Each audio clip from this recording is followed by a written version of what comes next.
On this episode of the podcast, we talk about motion design. We talk about spec work, demo reels, pricing yourself, and Cameron and I both share some advice to consider if you're wanting to work with agencies.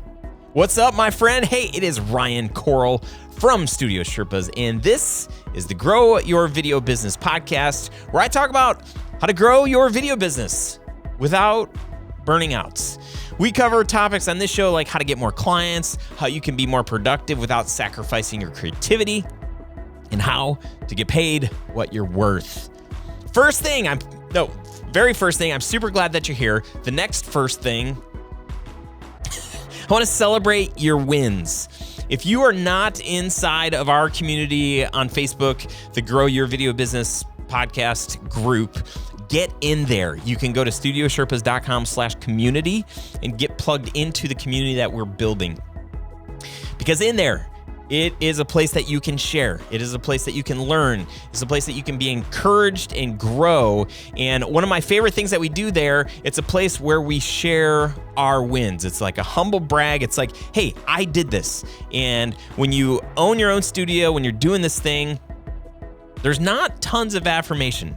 There's a lot of feelings of loneliness and striving, and we're just kind of like, at this thing. So being in a network of other filmmakers, corporate, commercial, videographers, studio owners that really want to push this industry forward, one of the best ways to do that is to support each other, to help each other, to invest in each other. So go jump in there. I threw this, my own win, I shared at the end of last year. I shared it in an episode, and I was a little bit nervous in doing it because it was about a job that I hadn't won yet. And I was just so excited about the opportunity. I said, here it is. And I also said, you know what, I cared if I didn't get the job, but I was just so, normally I just wait until I get the win and then I can say we did this thing. I definitely share my losses too, but in the sense of there have been plenty of jobs over the years where I've just been hesitant to share because I'm like, I don't want, people asking me later hey, did you get that job? And for you to be like, no, I want to get over myself in doing that. And that's why I did this for the podcast. I have a few business heroes in my life, people whose books I've read, people whose, blueprints and philosophies I've applied to my business and to my own life. And I talked at the end of the year, I've talked on this podcast, I think since about episode 40 or 50, how this thing called the entrepreneurial operating system has impacted my life. There's a book called Traction. It's by a guy named Gino Wickman, and he started this, I don't want to call it a movement, but he started this way to run and build and scale your business off of. We started applying that in 2016, and it completely changed everything. And so a lot of times when I'm talking to people, I got so much clarity out of reading that book and some other stuff that he's written, and it's been so incredibly helpful for me. So my hope, desire, longing is to help you too. So that's why there's so many references over the past 300 episodes or whatever about EOS and don't really talk about Gino that much. But at the end of last year, Gino and his team had reached out to our team to see if we would produce a masterclass for him. I thought it was a joke when my assistant said, hey, Gino Wickman wants to book a time to call or to talk or whatever. And I'm like, are you serious? Anyway, I threw this out there. I shared this. This was my win. The fact that we even got to propose this job. Long story longer, we won the job. They booked us, and today we literally just wrapped production. I just left the studio. There's a blizzard here in Michigan. It's crazy insane, but we spent yesterday with Gino and his team, and today with his team and with Gino at our studio, and it was so awesome. I've got 5 probably authors, business heroes that I'm just these are people who have had a huge impact in the way that I think, in the way that I approach my business. And really, the impact that he's had on me has trickled down to people like you, because some of what I teach is based on what I've learned from him. So anyway, that is my win of the week, is that we filmed Gino I got to hug him. He hugged me. There was this connection. Just teasing. No, it was amazing. It was just really cool. Usually I'm not like the hugest fanboy with just because we've filmed like all over in crazy places and stuff, and I think I haven't gotten used to it, but I'm just more not such a spaz. So I wasn't a super spaz when Gino walked into my studio, but I was like, oh, this is really cool. So I experienced an immense amount of gratitude yesterday morning before I left the house, and I just said, this is really, really cool. In your business, if you're anything like me, you're probably always trying to think like, what's the thing that I can improve? How can we make this better? Looking at work from a week ago or 6 months ago or a year ago, it's always like, man, we could have lit that differently. We could have done this better. And here's how. I was able to stop myself yesterday and say, this is a cool moment. I don't want to like try to figure out, how we could have done this different or anything like that. At least not in this moment. I want to just appreciate this opportunity. This is really, really cool, and I'm really grateful for that. And so I'm saying that in hopes that it can help you, because we can just get caught up in the day-to-day tasks and all of the things and forget about like, why are we doing this? And we can forget to be filled with gratitude and to express that. So I wanted to share that with you. Thank you for letting me share my journey with you. The other thing that I want to share, one other win with you, is that tomorrow morning at 8:50 a.m., my wife and I are headed to Mexico. No kids, no work. We're going to Mexico. We're leaving this blizzard and this godforsaken 18 feet of snow or whatever it is. No, I'm just kidding. Not really kidding. And I wanted to share that with you, not as in a braggadocious way, but in a very humble. I am so thankful to have an incredible team, to have a business that is built in a way that doesn't require me to be always present and always doing things. And so I'm going to step away, and my team is going to run things, and that's going to happen. And I want that same thing for you. I want you to have a business that supports your life. That's why I do the show. That's why I've created the Video Business Academy. That's why I invest my time and energy into other video business owners. When I tell people about you, I'm like, I got this podcast and I did this other thing. And they're like, oh, so you're like training your competition? And for me, it doesn't feel like that. Like there's just this passion and there's this drive and excitement that I feel like I'm doing what I'm made to do when I'm doing the podcast, when I'm thinking about the next training that I'm going to release, and sending you email reminders and say like, hey, here's your opportunity. If this sounds like something that would be helpful for you. I just feel like, as I've done this over the years, and even before Studio Sherpas, going to conferences and speaking and sharing and networking with other videographers, it's just super fulfilling for me. So I just want to say thank you. Thank you for letting me do that. Today's episode with Cameron, although he's a motion designer and the majority of people that listen to this show are filmmakers, his perspective, it's super relevant. There's some solid takeaways, whether you're a motion designer or you own a video production studio. I want to give you a gift right off the bat. We're going to be talking about motion design, how it can help your video business, even if you're not a motion designer, and maybe you've needed to hire someone to do motion design, or you dabble in After Effects, which there's a whole conversation about me dabbling in After Effects, which is just not a pretty thing. Regardless, it's a great conversation for all of us video people, and I want to give you a gift right off the bat. If you're serious about getting bigger budget clients and working on bigger budget jobs, I want you to have my step-by-step process for how we take our clients through the initial conversation, the discovery call or the discovery meeting. This is the format that I started using years ago that gave me the confidence that I desperately needed, because I was missing it when I was meeting with these CEOs in boardrooms, in conference rooms, in these real corporate places, meeting with CEOs and other very important business people who were responsible for hiring video. If you've found yourself in a similar situation, wishing that you could control the room and that your client would understand the value that you bring so you wouldn't have to sell yourself, then I want you to download the Ascend Method cheat sheet that walks you through this process that we use to this day, and you can make it your own. It's my gift to you. It's free. You can download it at studiosherpas.com/ascend. It is the Ascend Method. Would love for you to have that. That's it. Let's get into this episode with Cameron and go. Roll the tape. Here we go.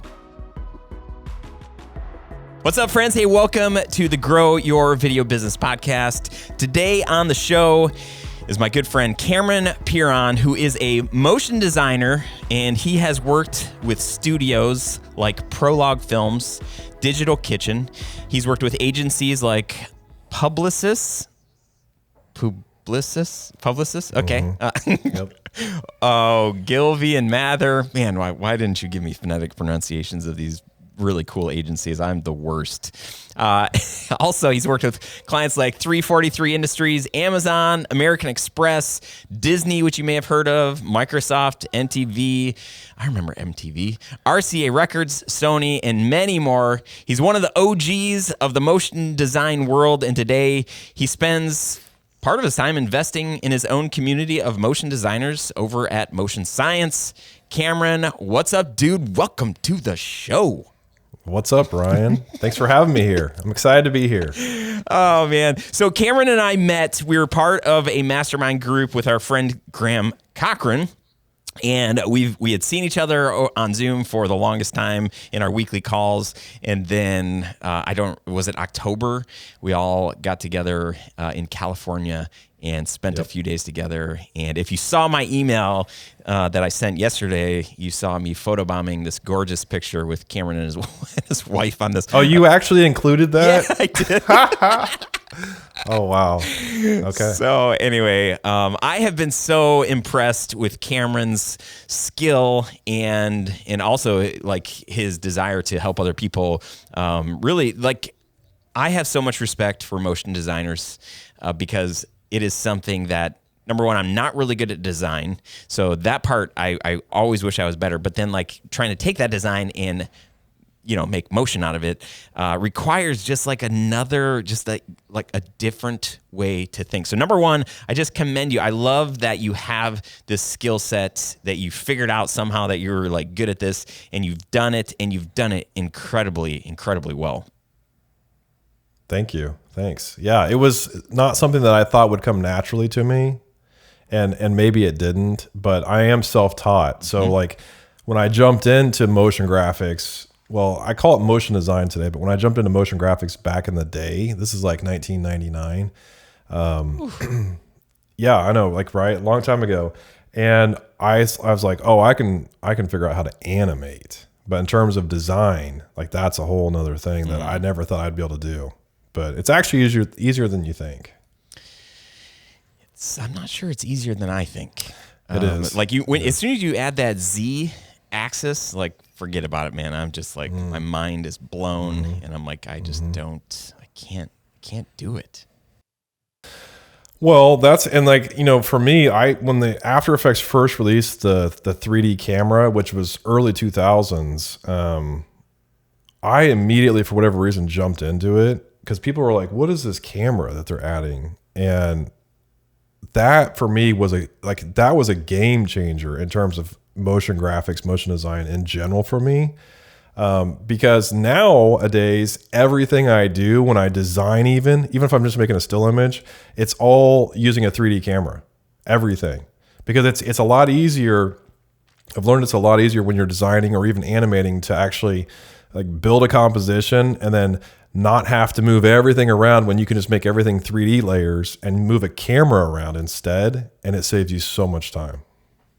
Yeah, it's funny because the people that I have talked to, I've got a handful of very talented motion designer friends, you being one of them, and they all kind of say that same thing. Like once you can kind of like get past like all of the numbers, the sliders, and just know that, like you're just like moving a camera. You know, like I know how to move a camera. I know what's going to happen when I do this, and I know how it affects like the things around it. But it's just like translating that into like, you know, mouse clicks and like numbers and then keyframes and all that stuff just like gives me heart palpitations. I want to like punch the screen, and I know I'm not alone. I'm sure that you talk to a lot of people who like when they started, that's probably how they felt. And then what would you say like for so many of us that are, I think, in that boat of like, man, I would love to just even take a motion design template and like tweak it. But even that, like, what do you think it is? What is that hurdle to get over so that there is more competency and ability to be able to do that? Simplicity. It's all about simplicity. So like what I teach a lot of my students is that like, even with keyframes, right? Like you can do so much with 2 keyframes, right? You don't have to think of it as linear. Like if you're moving something from starting point to end point, you know, there's ways in After Effects where you can use handles and Bezier tools and things like that you can create these really interesting paths. And I see animators, motion designers try to put all these keyframes into their animation, right? And it overcomplicates it. It actually makes your motion paths like not so awesome anymore. And one thing, when I was in the heyday of my freelancing, one thing people started hiring me to take projects and actually simplify them.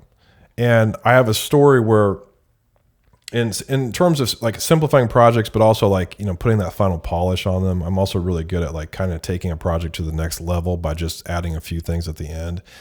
So like I have this story I would tell where I was freelancing remotely. I received this project file from another artist who built the majority of this project. And there was like 120 layers, right, in this composition, which is pretty common. Like I see a lot of motion designers doing this, and they actually will boast about, hey, look how many layers I have, right? No. And I'm not kidding you. I took that 120 layers down to 10 layers. Oh my God. And right. And because it's all about simplicity. And so again, this touches on the other point of like when you download a template, and because I've done this a lot with like more of like my corporate clients where I'll bash, I call it like template bashing, where I'll take like 2 or 3 templates and I'll take pieces of them and put them into one to create like a new type of project. And I find that these templates are so overly complicated that even for someone like me who's got 20 plus years of experience, it still takes me a while to dive into it and figure out what's going on here. Like, why is this doing this? And they've made it easier with like Mogarts and what's the other? There's another file name. No, I know that one. But like, so like where you can, you know, with a Mogart, there's like a few parameters you can play around with. Those are mostly like more for video editors. Mm-hmm. But like in After Effects, some of these templates will open up and they'll have like a main, like a null layer with a whole bunch of effects listed. And it'll be like, slide this, turn this. Even that, right? They're trying to simplify it, but even that to me is overcomplicating what they're actually doing in these templates. So it's, at the end of the day, it's about simplicity, which is something I harp on all the time when I'm teaching my content, is like, you can do so much with very little, right? And I'm going on a tangent here, but I preach a lot about creative constraints, because even if you're trying to come up with an idea, if you don't constrain yourself to, you know, a limited like color palette, amount of typefaces you're using, concepts, things like that, if you don't constrain yourself, then you'll get kind of wrapped up in like so many different ideas that you'll shut down and you won't do anything, right? So you have to have constraints, and the same goes for even just building projects out.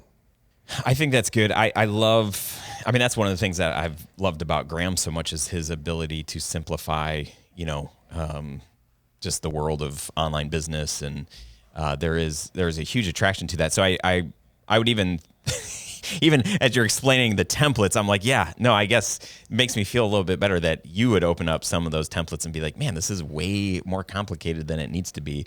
So that feels good. That makes me feel a little bit better. Tell us about like, how do you feel about demo reels? Because I know you have like a personal connection.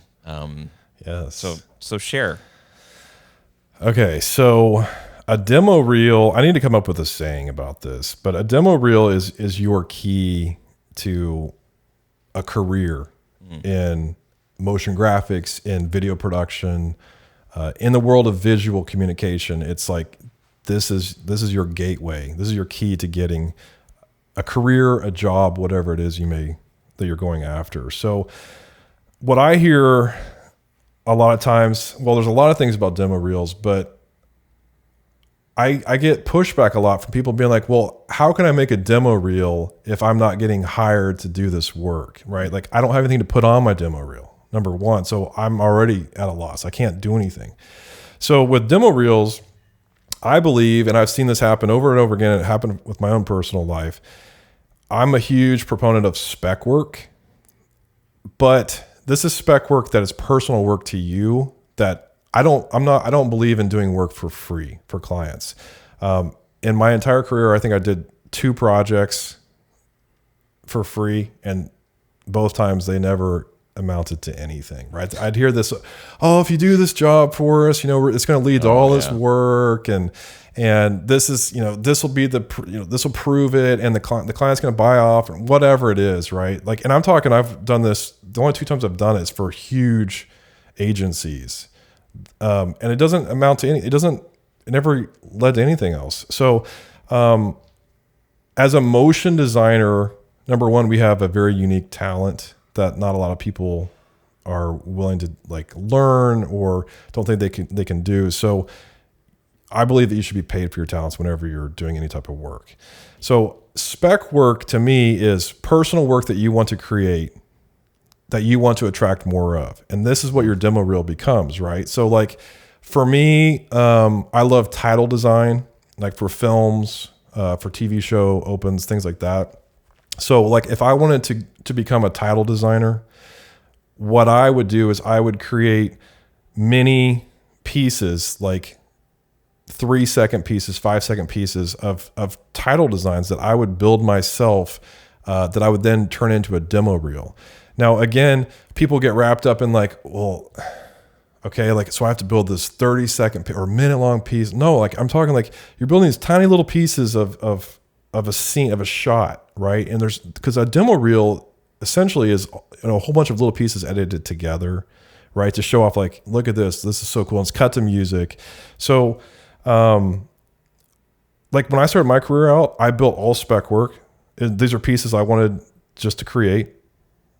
And what happened was I put a demo reel together and I put that out to the world, and then I ended up getting hired to make more of this work. So it's like this cycle I believe in. So if you're creating work that you're passionate about, you're creating it, you're putting it on a reel, you're putting it out to the world.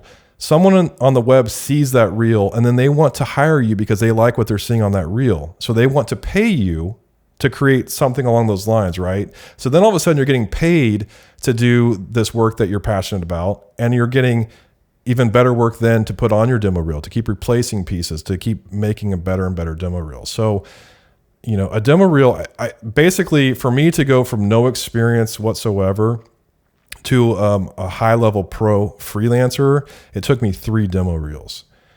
And that's what changed my entire career. It gave me a career, and then it just propelled me to the highest level of motion design, through a demo reel. So, and again, a demo reel to me is 60 seconds or less. It's not, and this is in the motion design world. In the past, I've also had 2 small boutique post houses that I owned and operated. And so I would, as a creative director, I'd get a lot of demo reels sent into me. And it's like, you can tell in the first 15, 20 seconds, like if someone has a lot of talent, right? You're seeing their best work up front, and 30 seconds can tell you if you're going to hire somebody or not. Mm-hmm. So. Yeah, that's really good. That's good insight. I do even like thinking that I've seen demo reels that are like 2.5 minutes, 3 minutes, or I've seen the timeline, and I'm like, I'm not watching this for 3 minutes. Exactly. Right. To your point, it's like I can know in the first 5 to 10 seconds, like, is this, and then 30 seconds, like, okay, yeah, cool. Like I can see a little bit more capabilities, and like that's it. So taking out that like huge undertaking of feeling like, oh, I got to create, like, especially if I don't have anything, I've got to create 2.5 minutes worth of different stuff so that people can see all of the different capabilities. And it's like, yeah, there's probably 2 or 3 like main things that you want to kind of push forward. And like in most all things, 2.5 minutes, that's way too, like, no way, man. That's just like too much. I do. It's funny that we're talking about demo reels, because I was literally writing a new email sequence this morning, and one of the frustrations that people have that I have had in the past is that, you know, I'm not getting big budget clients. I'm not getting good clients, and it's because my demo reel, like I just haven't, you know, been able to spend as much time. It's not as good as I want it to be.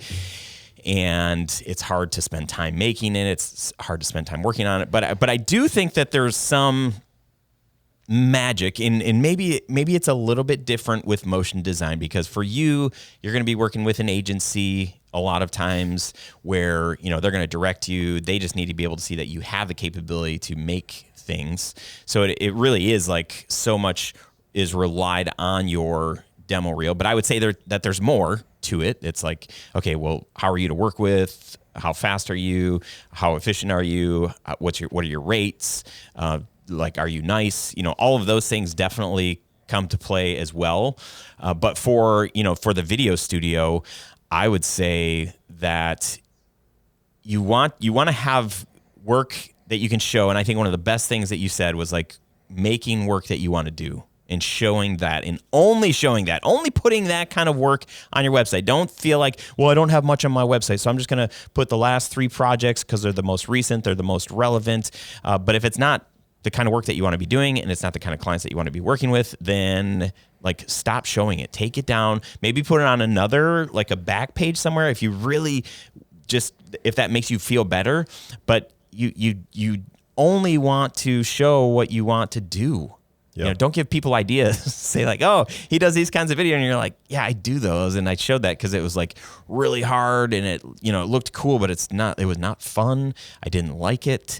So, as you're thinking through, from a motion design perspective, like what would you say, like one of the other top qualities? You have quite a resume. You've worked with a lot of different agencies and all kinds of different creative directors and stuff. So what would you say they're number 2 outside of your demo reel and the quality of your work? What would be one of the more important things that somebody should consider? Sure. So it's what you said. It's like what's your personality like, right? Like how are you easy to work with? Like in motion design, I've dealt through the years with some egos, and you never want to.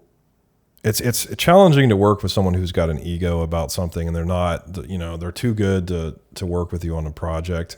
So that's something that's really important, like just to show a little bit about like who you are, and just to be very transparent as well, like of who you are, right? So like I believe like with a website, all you need on a website is your demo reel, and you need an about section that tells a little bit about, here's who Cameron is, right? And I'm talking like it's like 2 short paragraphs, and that's it. And then, a lot of times then I'd end up on a phone with somebody with a studio, and they'd be like, just having a quick phone conversation with me, and they can immediately tell like, okay, this he seems pretty down to earth. He seems like a nice guy. Let's give him a shot. And then once you prove yourself to a studio as a freelancer, then they'll hire you over and over again. And there's other things at play, like over delivering and things like that. But being transparent about who you are and actually what your capabilities are, is another big thing. Like I've had a couple times in my career, I've had my work taken and put on other people's demo reels. And these people, like we run in the same community, and you eventually see it, and it's a kind of a slap in the face, like because that person did work on that shot, but like they literally did an expression, right? They wrote an expression. I designed an animator, and it's like you don't want to put something on your reel that you're not completely capable of. You just want, like I said, you want to be transparent. So if you get hired, that you're going to be able to fulfill whatever this client or this company is looking for. What about, I love that, and that's, sorry that you had to go through that. What about this feeling of, or the idea of faking it till you make it? Like, because I know for me, I'm always up for a challenge. And so if a client's like, well, this is what we're going for, can you guys do that? there's a feeling of like, okay, whatever you show me, like we're going to be able to figure it out. But there's going to be a learning process, and we're going to figure it out. So, but that's different than just saying like, oh yeah, we can do that, or we did that. You know, obviously putting it on your reel, that's you only did a small part of that. You really didn't do the whole thing. So, what are your feelings on that? Well, I believe that being challenged is always going to push you further, and it's going to push your skill set further. So I believe in being challenged. Number one, like, I mean, I don't think I ever said no to a project, honestly. There would be certain projects I would say yes to, and then hang up the phone and be like, okay, how am I going to do this? Like, how am I going to pull this off? But, I pride myself on, I always did pull it off. Right. Yeah. And there may be some really late nights and some sleepless nights, trying to figure it out. But ultimately, if you challenge yourself like that, that is how you get better. I mean, no one gets further on in their career, their life, or whatever by not ever kind of stepping into just always being comfortable. You want to have some uncomfortable moments. So challenging yourself is a good thing, right? And then there's also the other side of like imposter syndrome. That's huge. Like, oh, I'm not good enough. Well, I mean, like, I get that. I still have that to this day with posting things, but you don't know. You never know if you truly have the talent or not until you just do it and put yourself out there and see what the response is. So, yeah, that's great advice. And it's also encouraging, again, looking at Cameron's, looking at his work, looking at his client list, and then hearing him say, oh yeah, I still experience imposter syndrome. There's part of that never goes away because Cameron's gotten better at what he does. He's got higher expectations for himself. He knows what he's capable of. He sees how much he's grown. So like, he just feels like he can do more. He can do better. He can keep improving. There's just that feeling that we all have as creatives and as artists that we can constantly be refining and getting more efficient at what we're doing and get better. So with that comes this little whisper that just says we don't have what it takes. Like, you can't actually do that. Like, yeah, sure. You've got all these accomplishments, but like, you can't get there. And if we all just step back for a second and rewind the clock and then think about ourselves in, a year or 10 years or 20 years, most of us would never think that we would be where we're at today. We would look at the work that we're doing and be like, holy cow, I made that? Now, it's hard in the moment, because we're like, oh man, I made that, or the stuff that we made yesterday. You look at it and you're like, I could tweak a few things. It's the work it is always, it's just unending. So our insecurities, our imposter syndrome, like, don't let that stop you from doing the work that you're called and created to do, because there's always going to be something that's telling you the opposite, that you don't have what it takes, and it's just not true.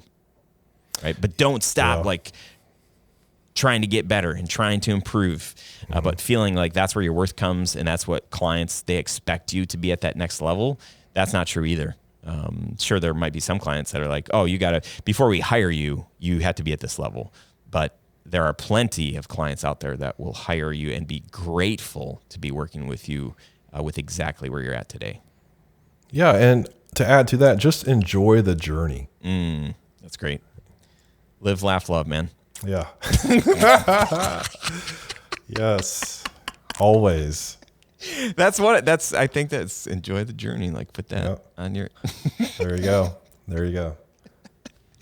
Oh, that's one of Cameron and I's just inside jokes. Live, laugh, love. We always hashtag each other. I don't know. Have you seen that? I think you have seen that Instagram reel or TikTok or whatever, where the guy like walks into his mom's like kitchen. He's like, "Oh, today's a day I'm gonna live, laugh, love." Yes. And then he just starts reading all the signs that she's got. Yes. It's so good. It's so good. Oh man, Cameron. One of the challenges in all of this work is figuring out how to price yourself. Where should somebody start when trying to figure that out? Well, that's a good question. Thank you. Okay, so I believe in terms of like motion design, like I always said, like you don't want to go. I have some buddies that would like price themselves at like, are you talking like a day rate, like a project rate, or like what do you like? Or it doesn't I matter? guess like I'm assuming that most agencies that you're working with, it would be half day rates, but maybe it is project rate. I don't really know that world as well. Yeah, I mean it's a little bit of both. Yeah. But it just depends who the client is. Probably. Yeah, it depends who the client is, and like honestly, like I prefer a project rate over a day rate. Sure. Just because you know the overall project, you know how much time you have to complete that project, and if you get it done ahead of time, then it's more, like, I guess it equates to like a higher hourly rate. Yep. I mean, I know some freelancers that are charging like $250 a day, and I think that's too low. $250 a day. Yeah.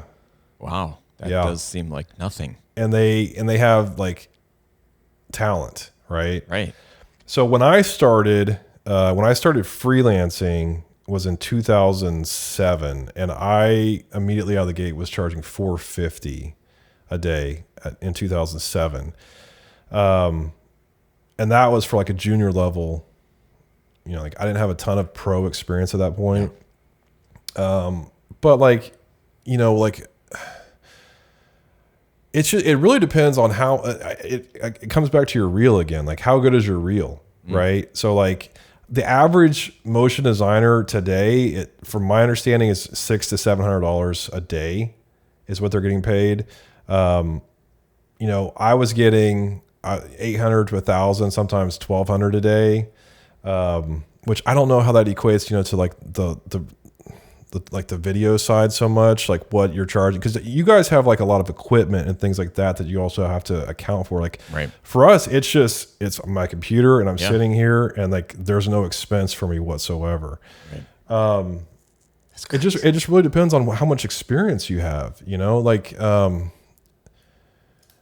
I see a lot of people with imposter syndrome, and they're afraid to ask for what they should be asking for, right? And so they come in really low. Like one of the places I'm not a huge fan of is Upwork. and I know you and I have an inside joke about Fiverr, but like for Upwork, right, with motion graphic artists, like they do not charge enough. And these are like even US based, because there's other countries, different currencies, things like that. And I never advise any motion graphic artists to go to like Upwork. Like I just don't advise, because you like I said, you have a very unique talent that you deserve to be compensated for that talent. Are you telling them not to go to Upwork even if they're charging a high rate? No, but I don't ever see that. Right. Yeah. Okay. I do a lot of hiring on Upwork for different aspects of my business, but I have never seen anyone charging what I think they should be charging. Yeah. So as long as somebody were saying like, I'm going to charge, $600, $700, $800 for a day rate on Upwork, that would probably be fine. I talked to somebody recently, and I was just kind of surprised at how many like video people actually get work on Upwork. And now I don't know their rates, but the way that they were pitching it to me was like, no, this is like a viable source for work. And so I'm just assuming that the rates are more accurate. But yeah, I think traditionally Upwork, Fiverr, those places tend to have people that are doing their service for a lot less than what they probably should be. Yeah, and then it devalues the overall industry, which is a problem. Yes. So I think what would be helpful for you to maybe just chat on briefly is like, as I'm putting together my demo reel, what are agencies looking for? Are there like 2 to 3 kinds of styles, or just, I don't even know how you would say it in your language, but like things that people might see that say like, oh, okay, they can do this. This is definitely somebody that we should chat with. Man, it really depends on the type of work that they're, looking to have done. It's a wide. That's motion graphics is such a huge broad spectrum of like, what is it, right? So like when I started in the early 2000s, motion graphic work was always, you were shooting video and then you were applying graphics over the top of it, right? Mm-hmm. That was motion graphics work. And then it became this kind of a standalone thing where it could like sit there, there was no video involved, it could do its own thing. Now there's, like my favorite motion graphic work is a combination of both video and graphics. But it really just depends. I mean, like, is an agency looking for like infographics, or are they looking for TV spots or web spots, or what is it? But at the end of the day, it's still about you as a motion artist creating a demo reel that you want to attract more of, right? So if you want infographic work, then you fill your reel with infographic work. And if and like something else to consider too is there's generalists and then there's specialists, right? And so a specialist may be someone who only deals with like particle simulations, or maybe they only deal with like tracking footage or whatever. And then there's generalists who can do a lot of different things. I had so much success because I was more of a generalist, and I could do a lot of different styles and a lot of different types of projects. So that kept companies coming back over and over again, because they're like, oh, he can do this. Right. Now, my freelancing name was AKA Mr. Black. Surprise. I mean, hello. Like, what am I wearing right now? Right. I'm always wearing black. And AKA Mr. Black was known for doing a lot of different styles, but at the same time being really good at creating moody, darker style of work. And so like that's why I was working a lot for studios like Prologue Films, and Digital Kitchen at that time was doing very moody stuff. So like back then, Digital Kitchen today is quite a bit different than what it used to be. But back then we were doing like titles for HBO. Oh gosh, I can't even think, like the Vampire, True Blood. Yeah. Right. So like stuff like that was very like moody and stuff. And they were doing a lot of those types of projects, even for like Verizon. Verizon came in and we did this big corporate video, but yet it was still very kind of like stylized, kind of moody piece. And that's what they would bring me on as part of that team. So the fact that I could do a lot of different things was helpful, but also kind of having a specialty if I needed that was helpful. It's also awesome in your reel if you can showcase that you are capable of doing design and animation, like we were talking about earlier. Yeah. If you can do both, then you're opening up to a broader spectrum of clients versus just like animating. So all things to consider.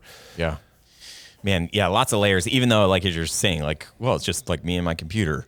But the complexity and the layers of like what you can offer, what you can do, how you can specialize or generalize, depending on, do you want to work with agencies? Do you want to work with, just directors, like whatever? There's lots of different options for you. Where are you finding inspiration? Like, how do you see things differently? Because I think like when you approach the kind of work that you're doing, I think that's probably how you're challenging yourself. Like, how can I make this look and feel different than something I've done before? So where do you get inspired from, besides like guys like me? Right. I was gonna say Ryan. I mean, you're number one. Okay, so I'm a huge believer in Pinterest. Mm-hmm. I have a lot of Pinterest boards, and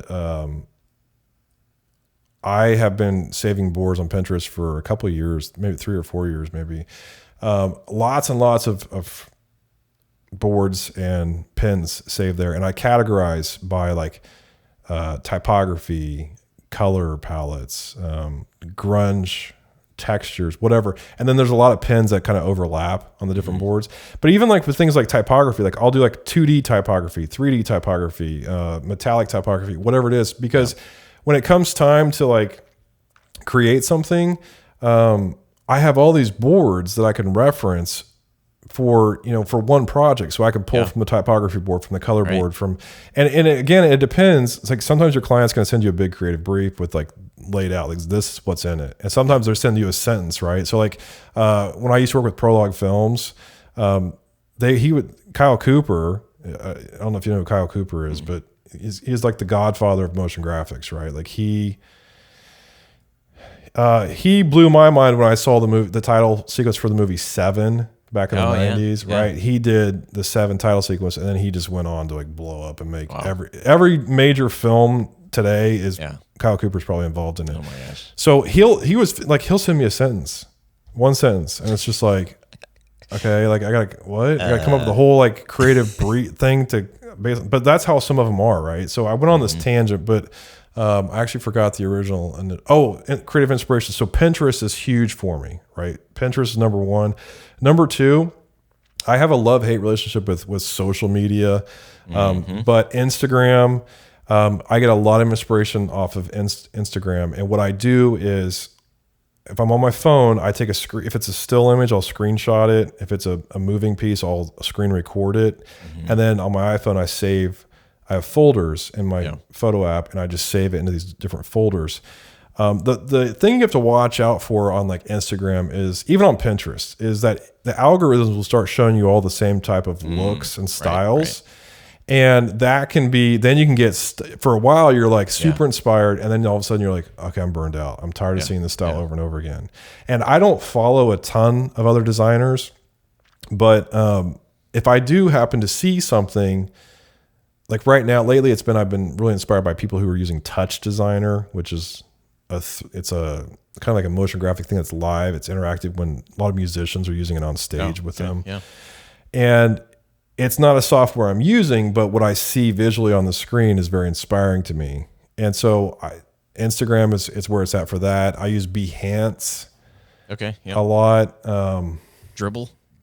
I don't use Dribble. No, I know a lot of designers who do. Yeah. I just have never loved Dribble. It's too on the flat artwork side of things for me. Like, I don't love the flat vector stuff. I also just get like, another reason I love Pinterest is because I will also pin things that are like architecture, books, magazines, things like that. It's not always motion graphic related. Wherever you get inspired, I mean, I believe you should save a reference to that, and then you can come back at any time and, reference it and pull inspiration. And what I find is, even if I see a video piece that I'm like, this is completely inspiring to me, if I'm going to create a piece inspired by that piece, it will look nothing like that piece. Yeah. Right. You would never look at the two and be like, oh, I can tell you were inspired, but no, it's that initial creative inspiration coming from something that you've stored somewhere is key. I like that. That's cool. Do you ever what is it? Chrome, not privacy. Like, what's it? Oh, incognito. Do you ever do incognito mode so that there are no cached or algorithms that are kind of feeding you the same stuff? I don't. That's a good idea, though. Yeah, you're welcome. Yes, thank you. I should be a professional motion designer. Obviously, I know that hack.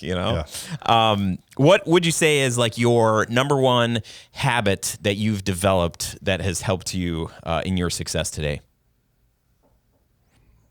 Well, whenever a client hires me, I always have, this is more than one habit, but it's like super clear communication with my client at all times. I never, ever miss a deadline.